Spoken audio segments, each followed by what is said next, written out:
जब घड़ी का काटा करता है 4 बजे का इशारा तो खबरों से हाई हो जाता है पारा। क्योंकि 4 बजे हम चक्रव्यूह के साथ आपके सामने पेश होते हैं और 4 ऐसे लोगों को चक्रव्यूह के चक्र में फंसाते हैं जिनकी पोल पट्टी सुनकर हर कोई हैरान हो जाए। नमस्कार, कैपिटल टीवी में आपका स्वागत है और मैं आपके साथ प्रिया बिस्ट। आज चक्रव्यूह के चक्र में फंसे हैं राम मंदिर के उभरते स्वरूप से जलने वाले अखिलेश यादव और 15 से ज्यादा बदमाश। इन सभी का आज सारा काला चिट्ठा आपके सामने खोलते हैं और एक एक करके बताते हैं इन सभी की करतूतें। पहली खबर में बात कट्टर पंथियों की। रामलला के प्राण प्रतिष्ठा को लेकर कट्टर पंथियों के सीने में आग लगी है। एक तरफ जहां अयोध्या में रामलला की पूजा हो रही थी तो वहीं दूसरी तरफ कुछ जगहों से हिंसा की खबरें आई। राम जन्मभूमि पर रामलला की प्राण प्रतिष्ठा हो गई है।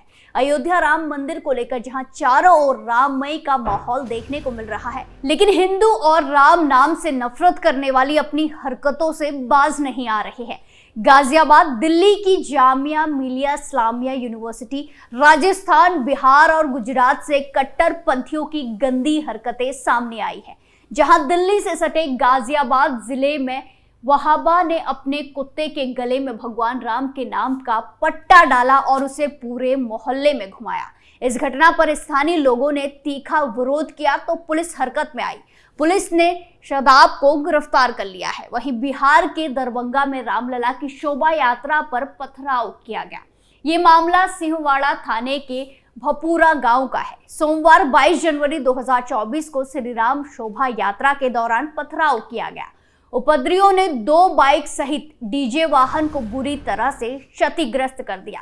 अचानक हुए हमले से शोभा यात्रा में शामिल राम भक्तों में अफरा तफरी की स्थिति हो गई। पुलिस ने मौके पर पहुंचकर स्थिति को नियंत्रित किया।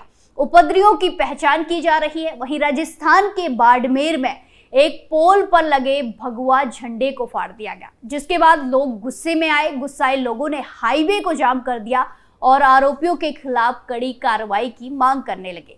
पुलिस ने आरोपी को गिरफ्तार भी कर लिया है। इसी के साथ दिल्ली की जामिया मिलिया इस्लामिया में बाबरी मस्जिद के समर्थन में नारे लगाए गए। इस घटना के बाद यूनिवर्सिटी के बाहर पुलिस कर्मियों की तैनाती की गई। रिपोर्ट्स में यूनिवर्सिटी प्रशासन के एक अधिकारी के हवाले से बताया गया है कि नारेबाजी में कुछ छात्र शामिल थे। इन्होंने स्ट्राइक फॉर बाबरी जैसे नारे लगाए। वहीं गुजरात के वडोदरा में भी शोभा यात्रा रही टोली पर पत्थरों से हमला किया गया। वडोदरा के पडरा में जब शोभा यात्रा चल रही थी तो अचानक पत्थरों की बारिश होने लगी। सोशल मीडिया पर कुछ वीडियोस भी इसके सामने आए हैं जिसमें अफरा तफरी का माहौल दिख रहा है। पास ही एक मस्जिद भी नजर आ रहा है। दूसरी खबर में बात विपक्षी गठबंधन की बढ़ती दूरी की। उत्तर प्रदेश में अभी तक समाजवादी पार्टी और कांग्रेस के बीच सीट शेयरिंग को लेकर आखिरी फैसला नहीं हो पाया है। दोनों दलों के बीच 3 राउंड की बैठक हो चुकी है। इसी बीच सपा अध्यक्ष अखिलेश यादव ने कांग्रेस को लेकर बड़ा बयान दिया। राहुल गांधी की भारत जोड़ो न्याय यात्रा में शामिल होने के सवाल पर उन्होंने कहा कि कांग्रेस वाले हमें अपने कार्यक्रम में नहीं बुलाते हैं।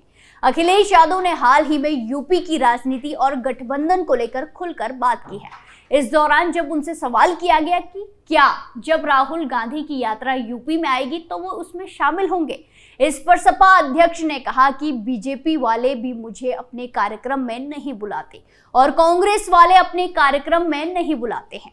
यही समाजवादियों का रास्ता है। यूपी में अमेठी और रायबरेली सीट को लेकर अखिलेश यादव ने आगे कहा कि उस सीट को लेकर नेताजी के समय से हमारा राजनीतिक व्यवहार कायम रहा है।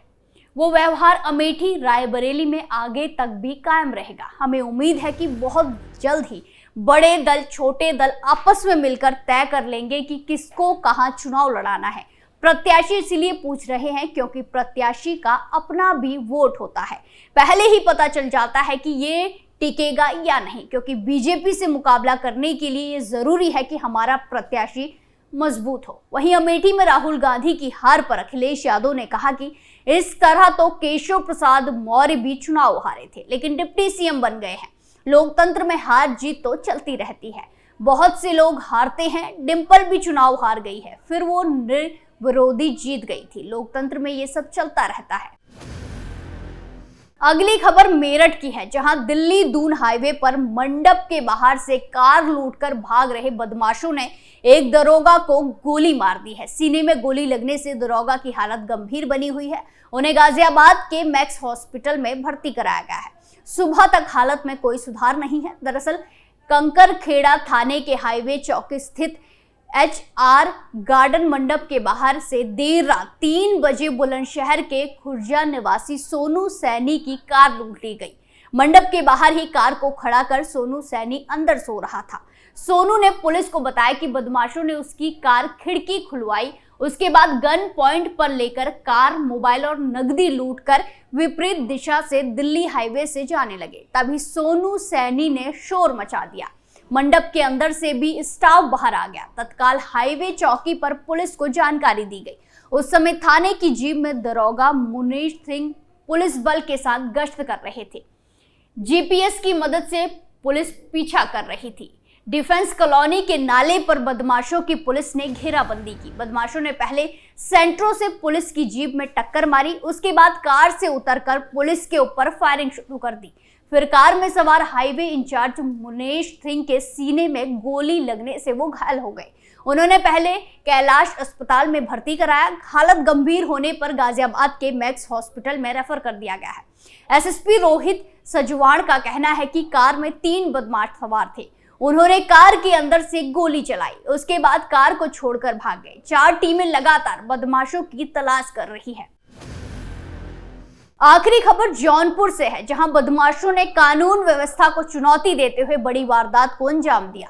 दरअसल बदमाशों ने सोमवार को घर में घुसकर ताबड़तोड़ फायरिंग की, जिसमें 5 लोगों को गोलियां लगी हैं, जिन्हें इलाज के लिए गंभीर हालत में जिला अस्पताल में भर्ती कराया गया है, जहां सभी का इलाज चल रहा है। आपको बता दें कि जौनपुर के सरपता थाना अंतर्गत सेखई गांव में बड़ी संख्या में बदमाश पहुंचे। दबंगों ने एक घर पर हमला कर दिया। लाठी डंडे से पिटाई के बाद कई राउंड फायरिंग की गई।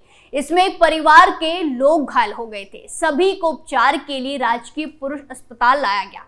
यहाँ 2 की हालत नाजुक देखकर चिकित्सकों ने जिला अस्पताल रेफर कर दिया है।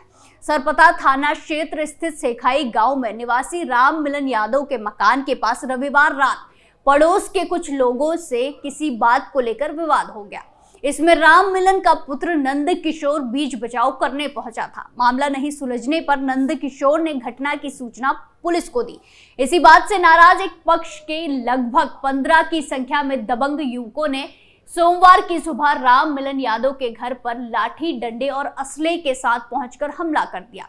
लाठी डंडे से पीटने के बाद ताबड़तोड़ कई राउंड फायरिंग की गई। इसमें राम मिलन यादव सहित परिवार के 6 लोग घायल हो गए थे। सभी घायलों को उपचार के लिए राजकीय पुरुष अस्पताल शाहगंज लाया गया। यहाँ राम मिलन और नंद किशोर की हालत गंभीर देख चिकित्सकों ने प्राथमिक उपचार के बाद जिला अस्पताल रेफर कर दिया है। घटना के बाद पुलिस फोर्स मौके पर पहुंची। सरपता थाना और शहगंज कोतवाली पुलिस मामले की जांच में जुट रही है। क्षेत्राधिकारी हेमंत कुमार मौके पर पहुंचकर मामले की जानकारी ले रहे हैं। घटना के बाद गांव में पुलिस बल तैनात की गई। वहीं घटना में CO शहगंज हेमंत कुमार ने बताया कि मारपीट में एक पक्ष ने दूसरे पक्ष पर हमले किए गए, जिसमें 6 घायल हुए।